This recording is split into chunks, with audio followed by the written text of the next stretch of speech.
वाली ना करे ना कहीं चार दीवानी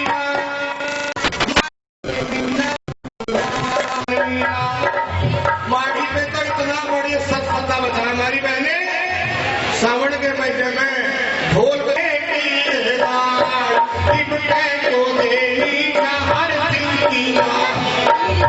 मगर भाई ये क्या काम है भाई तेरे भाई की जान दे दो मैं इसकी जान दे दोगे इस पे क्या रह जाएगा अरे अरे वो आर्य समाधियों को चलो भगवान मिलेगा कहाँ गए चलो उनकी दो पंक्ति कह करके बूढ़ा बापू लगा न काबू पहुंच गया था परसी रणदेवा मंदिर में भी ना पाए समिकर जब कुछ रास्ता ना पाया सर जैनपुर में आया गुरुदल सिंह को आके शीश झुकाया शिकोपुर में कृति सिंह को भी शीश झुकाया कहा गुरु ने मत धक्के खाओ अरे रघुवीर सुखपाल जी अरे कहाँ फिरो जी भगवान को ढूंढ रहे हैं कहा गुरु ने मत धक्के खाओ रघुवीर प्रभु के जो दर्शन पाओ तो अपने कमरेड़े जाओ जी कमरेड़े से तुम चले थे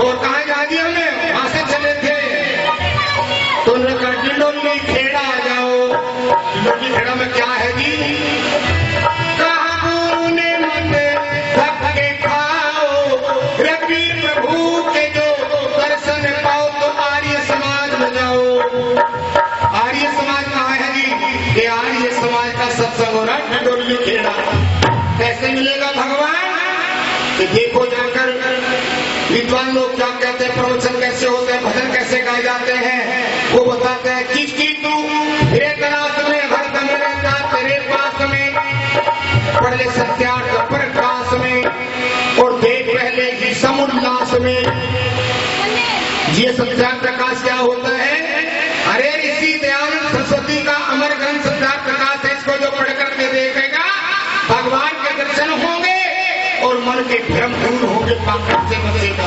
अच्छा जी पढ़ लिख करके देखा जी थोड़ा भ्रम दूर होते भगवान के दर्शन नहीं हुए कैसे होंगे दर्शन गुरु कहता है इसके लिए तो भाई सीढ़ी के 8 डंडे वे पार करने पड़ेंगे कौन सी सीढ़ी है जी वो अरे वो अष्टांग योग यम नियम आसन प्राणायाम प्रत्याहार धारणा ध्यान समाधि यदि सीधी भाषा में समझा दो हमें भगवान के दर्शन कैसे पाएंगे जिसकी तू तेरे तलाश में हरदम रहता तेरे पास में पढ़ सत्यार्थ प्रकाश में तेरे है हर सांस सांस में पापों का तू कर दे खात्मा शुद्धि कर ले अपनी आत्मा मिल जाएगा परमात्मा पाया जो खोया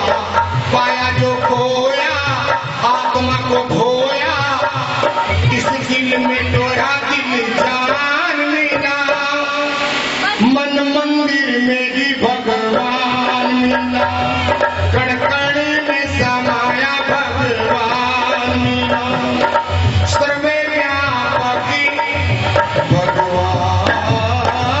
भगवान मिला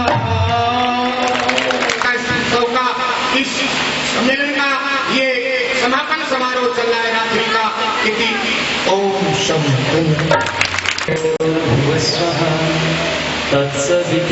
तत्सवितुर्वरेण्यं भर्गो देवस्य धीमहि धियो यो नः प्रचोदयात् धियो यो नः प्रचोदयात्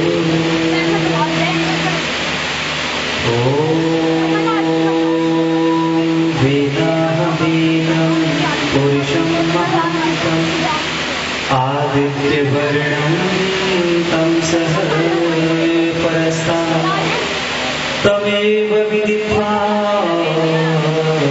तिरुक्तिमेति न अन्यपन्था विद्यते।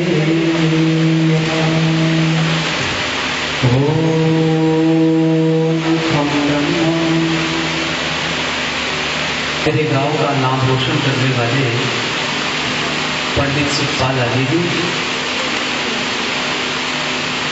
और इसी वेदी के आसपास बैठे हुए आर्य समाज के अन्य सभी उपदेशक कार्यकर्ता बंधु और विशेषतः मैं धन्यवाद देना चाहूँगा आपके इस आर्य समाज डिंडोली खेड़ा के प्रधान मास्टर जयपाल जी, आदरणीय भाई उमेश जी, डॉक्टर अपने संदीप आर्य जी, अंकित जी, इन समस्त कार्यकर्ताओं को अपनी तरफ से धन्यवाद देता हुआ और इस व्याख्यान वेदी के सामने बैठे हुए समस्त आर्य सज्जन भगिनी मातृशक्ति माता बहन, बहुत सुंदर अभी आपने कुछ बातें सुनी और देखो जितनी बातें बताई गई कि इधर जाओ कहीं जाने की आवश्यकता नहीं है। बाद में क्या कहा गया कि कहाँ जाओ, आर्य समाज में, क्योंकि आर्य समाज सच्चे ईश्वर को बताता है और आर्य समाज ही वो संस्था है जिसमें थोड़ी बहुत आज सैद्धांतिक चर्चा होती है। आर्य समाज के मंच पर वेद की चर्चा होती है, दर्शनों की चर्चा होती है, आपके जीवन को उन्नति के मार्ग की तरफ ले जाने की चर्चा होती है। लेकिन कई बार हम समझाते हुए हद से ज्यादा गुजर जाते हैं। हम समझाना कुछ चाहते हैं लेकिन समझाते हुए थोड़ा आगे निकल जाते हैं, जो सिद्धांत को खंडित करने वाली बात होती है। तो ये आर्य समाज का मंच एक वैदिक मंच है,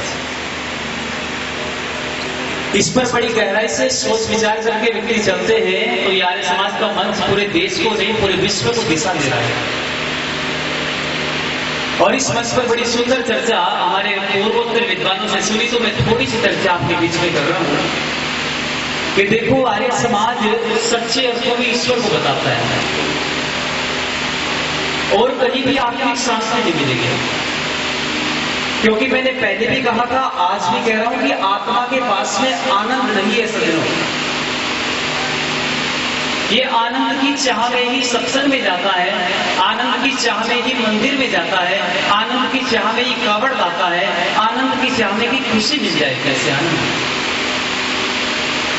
लेकिन ये आनंद का सीधा रास्ता वेद ने दिया, सीधा रास्ता हमारे विश्व ने दिया है और वो सीधा रास्ता क्या दिया है, बहती विनती।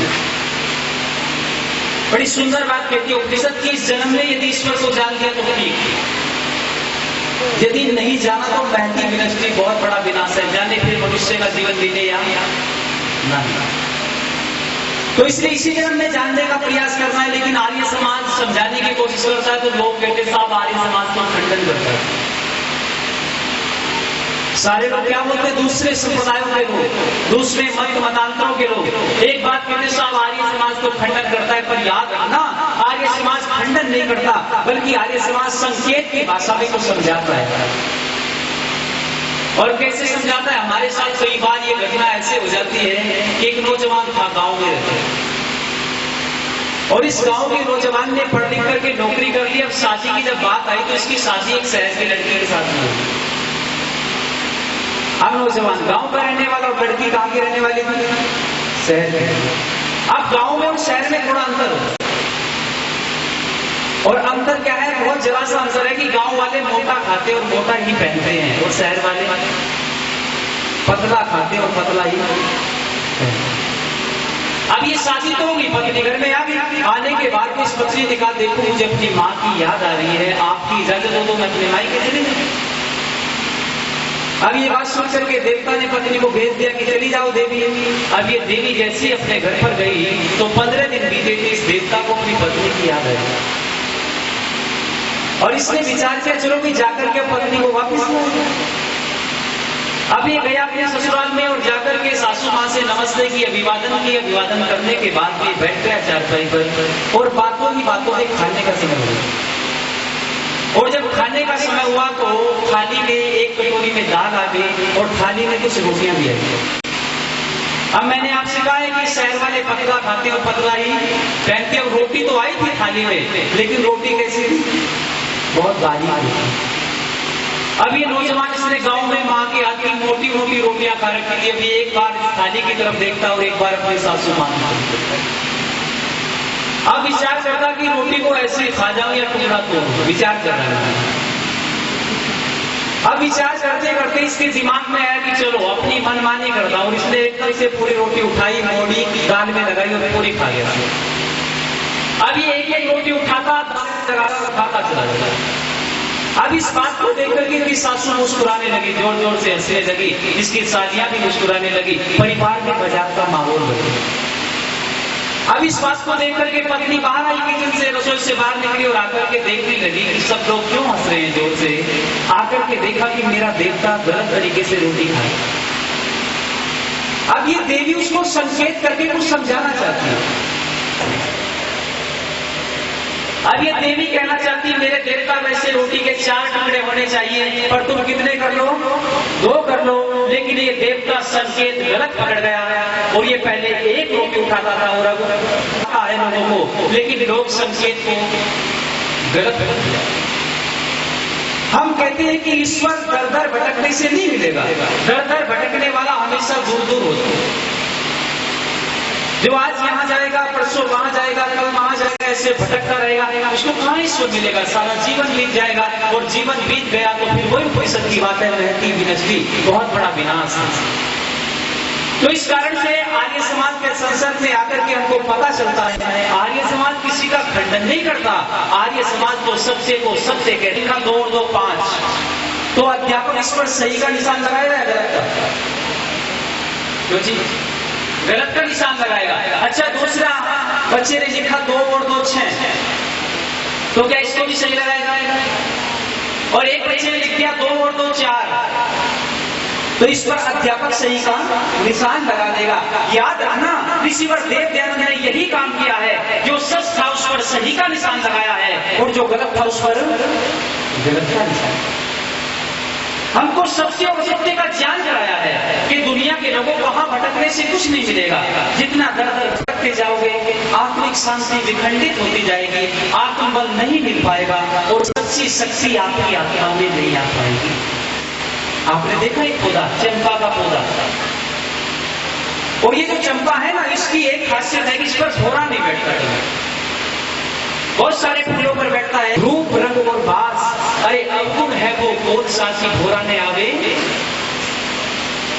कि तेरे अंदर रूप भी है, रंग भी है और गुण भी है, सब कुछ तेरे अंदर विद्यमान है, लेकिन अवगुण कौन सा है कि भौरा तेरे पास में नहीं आता है। तो बड़े कमाल का उत्तर देती है चंपा। और क्या उत्तर देती है चंपा? वो कहती है सचमुच मुझ में 3 गुण, रूप रंग और भास, अरे ठोर ठोर के मित्र को कौन बिठावे। ये तो दर दर भटकता रहता है, कभी यहाँ जाता है, कभी वहां जाता है। मैं ही इतनी स्वाभिमानी हूँ, इसके अपने पास में आने नहीं देती हूँ। याद रखना, दर दर भटकते जाओगे तो ईश्वर दूर होता है। ईश्वर हमसे दूर नहीं है सज्जनों, ईश्वर हमारे बाहर भी है और हमारे मनो अंदर भी। वो अंदर से प्रेरणा करता है हमको। अच्छा, आप चोरी करके देखो, चोरी करना तो धर्म होगा जी? चोरी करना धर्म है या धर्म?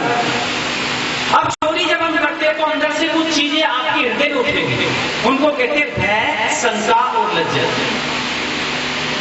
कभी भी आप देखना, प्रयास करके कोई चोरी करना या किसी को मारना या पीटना या गाली देना या अपशब्द कहना या किसी गरीब व्यक्ति को, निर्बल व्यक्ति को सता करके देखना, अंदर से एकदम से भय, शंका और लज्जा, 3 चीजें आपके हृदय में आ जाएंगी। इससे पता चलता है कि अंदर भी कोई शक्ति बैठी है, अंदर भी कोई व्यवस्था बैठी है जो हमको रोकती है, बुरा करने से भी रोकती है। और यदि आप अच्छा काम करोगे तो अंदर आपके उत्साह आएगा, आनंद आएगा, आपको ऐसा महसूस होगा कि आज मैंने किसी भूखे को भोजन कराया, आज किसी को मैंने वस्त्र दान किए हैं, आज मैंने किसी को अच्छे विचार दिए हैं, आज मैंने किसी की संतान को सही मार्ग पर लगाया है। इस प्रकार के आप विचार मन में पैदा आपके हो जाएंगे। ये करने वाला है ईश्वर, इसलिए वो कहीं बाहर नहीं है, कहीं जाने की जरूरत नहीं, भटकने की जरूरत नहीं है। ईश्वर कहाँ है? हमारे अंदर। इसलिए आप प्रयास छोटी सी चर्चा कि इस गृहस्थ आश्रम में, संसार में आकर के सबसे उत्तम, सबसे श्रेष्ठ आश्रम है। इसमें आकर के आप अपने जीवन को उन्नत बनाने की कोशिश करें। ये गृहस्थ आश्रम ही है ईश्वर का आधार, ये गृहस्थ आश्रम ही है बाकी तीनों आश्रमों का आधार। हमारी संस्कृति में 4 आश्रम है, ब्रह्मचर्य है, गृहस्थ, वानप्रस्थ और चौथा संन्यास आश्रम।